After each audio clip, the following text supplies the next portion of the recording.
And for the core stabilizing, plank, crunches, trunk curl up exercises will be performed. After the activation of the weak muscles, we have to educate the patient to integrate functional movement. What does that mean? We have to train patient in order to have the pelvis in the correct position, in the properly aligned position while performing the dynamic movements, the activities of the daily life. Along with that, the patient have to take care of its posture, right?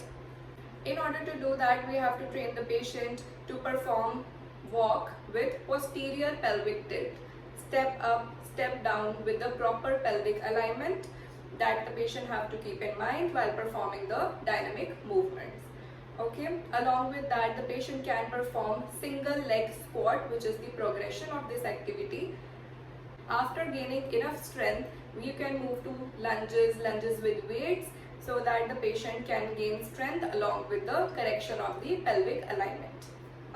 Apart from these exercises, the patient also feels pain because of the excessive lordotic curve and the interior pelvic tilting. There is a lot of pain which is experienced by the patient in this lower cross syndrome condition.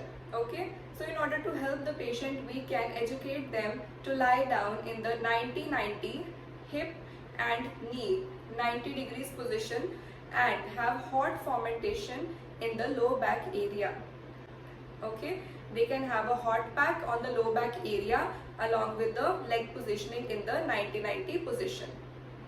Apart from that, foam rolling in the area of hip flexors, tight hip flexors, that is the iliopsoas and the quadricep muscles, will also help release these muscles. All these exercises which I have shown, the patient can perform the repetitions from 10 to 15 depending upon the strength, and they can increase the resistance gradually every 2 to 3 weeks. Okay, along with that, in order to increase the resistance, they can challenge themselves to functional movements, right?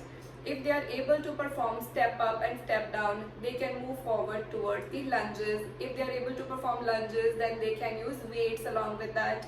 Okay, so in this way we have to curate their treatment protocol to treat lower cross syndrome.